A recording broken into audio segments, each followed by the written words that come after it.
Welcome back everyone. I was pleasantly surprised by the positive feedback on my last video. I'm really glad you all enjoyed it. So when several people asked me to do more, I pretty much had no choice but to oblige. If you guys would like to see even more of this kind of content, please let me know in the comments. And remember, I do accept ideas from others, so if you think you have an interesting achievement idea that you would like included in a future video, please leave a comment. I check them on a daily basis. With that being said, here are 20 more achievement ideas for Pyro.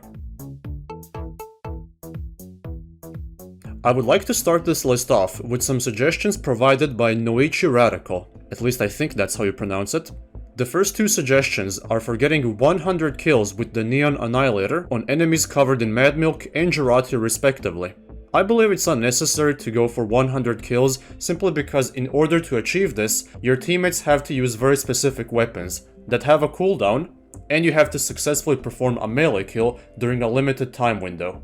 In other words, it's a grindfest outside of your control. But the main idea is still interesting, so I propose Jarring Encounter. Kill a total of 20 enemies that are covered in Mad Milk or the Jurati. Believe me, I've tried this before, and it's a very fun combo to do with friends, but 100 neon kills for each of those two separately? It's a bit over the top.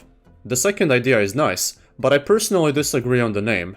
I would rather call it Not So Fireproof. And just like the comment suggests, this would be rewarded by igniting a total of 50 enemy pyros with the gas passer. Currently, this is the only way to apply a longer afterburn effect on enemy pyros, so even if the weapon never ever gets reworked to actually be useful, at least we could make a side challenge out of it. I actually have nothing against the next two suggestions, so let's cover them. Candyman would be rewarded by killing an enemy Pyrovision user by using the Lollychop.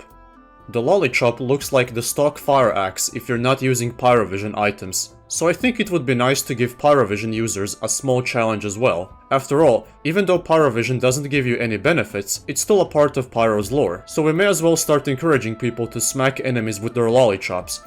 Well, at least before El Maxo finds out what we're up to. Moving on, the final idea that I got from Noichi is for Phoenix Dive. Get 3 kills within 10 seconds after landing with the thermal thruster. This is pretty much how the weapon should be used, except in order to get this achievement, you may need to play a bit more risky and jump near a crowd of enemies like a choke point or a payload cart. The final achievement in that comment wasn't included because it's a multi-class one, and I'd prefer to focus on just Pyro for the purposes of this video, but hey, we might get back to it in a future video, who knows.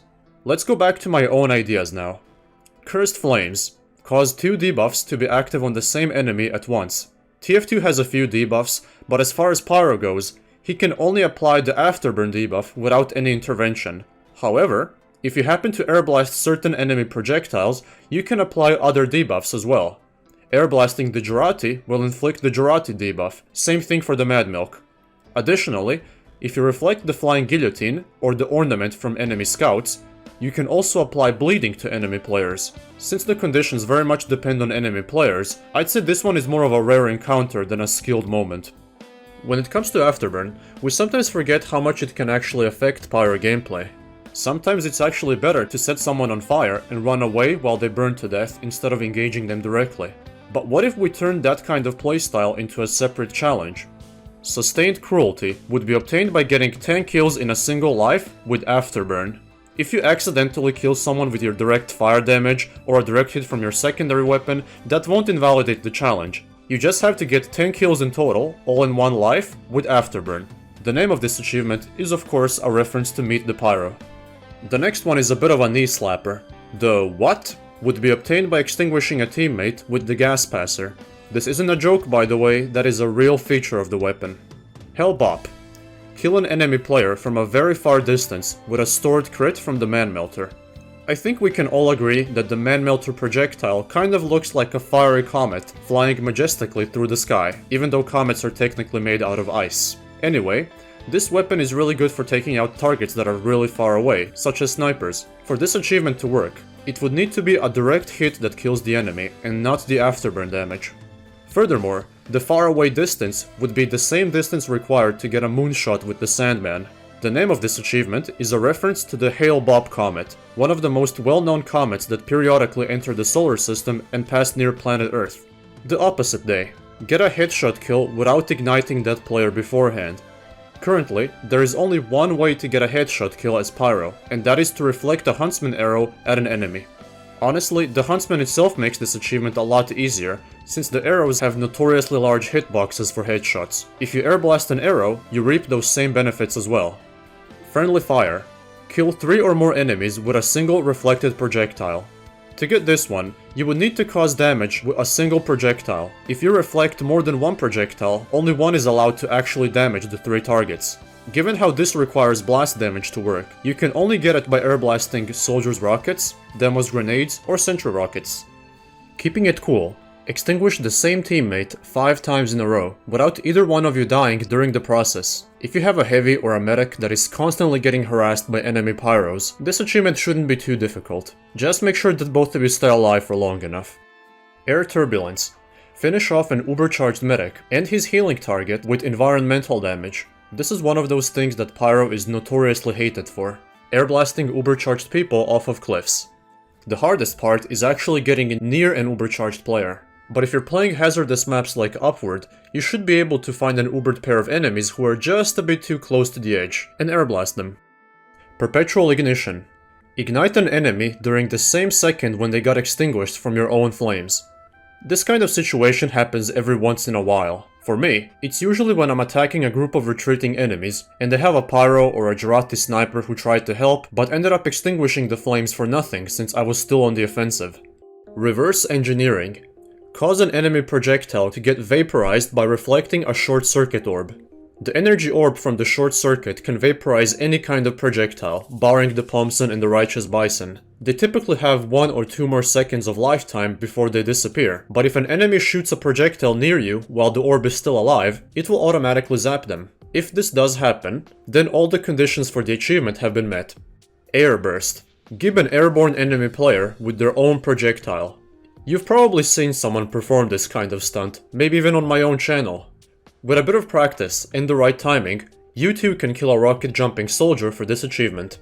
Flare Shot. Kill 50 enemies with the flare gun while they're airborne. It's fairly easy to make enemies airborne with your own air blast. Just make sure to soften them up beforehand to ensure a killing blow with that sweet flare punch.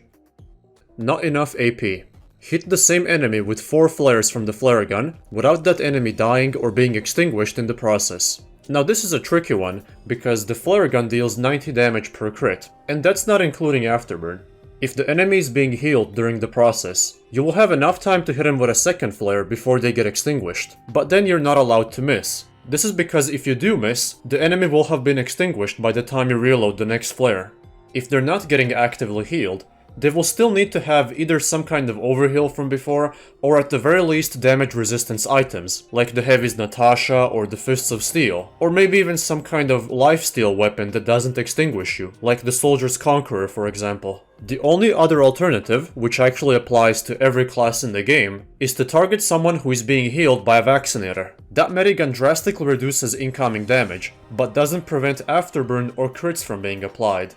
This would make the healing target perfect for getting the achievement, since you could still apply afterburn and crits damage without worrying about the enemy dying. Shark Attack. Kill 2 enemies with the Neon Annihilator within 5 seconds of each other while you're completely submerged. Much like a real shark attack, the victims don't need to be fully underwater for this to work, but the shark absolutely needs to. Gravitational Stomp. Kill a total of 10 enemies by landing on them with the Thermal Thruster equipped. If any of you play Trollger with the Man Treads equipped, you probably won't have too much trouble getting this achievement. The damage is calculated in the exact same way. Just make sure to drop on unsuspecting enemies from high jumps. And finally, we have Fight Fire with Fire. Kill 100 enemy pyros by using the Dragon's Fury. I'm not gonna lie, I never really gave this weapon a fair chance when it first came out, but when I actually decided to try using it recently, well, oof. Hit a shot. Did they forget I'm here? Yes, there's the spy behind you the entire time. Again? What? Again? What is backcapping? I don't know what that is.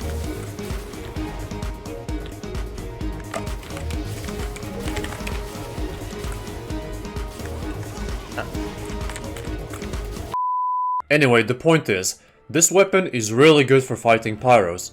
The afterburn effect lingers on enemy Pyros for about 1 extra second, which makes it possible to perform the maximum damage output if you can consistently hit them. That's why I think there should be an achievement for killing 100 enemy Pyros specifically with this weapon, and not just any other class.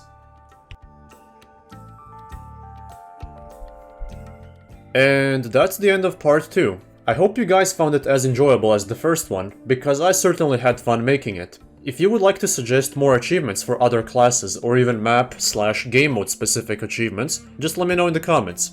As always, thank you for watching, and take care.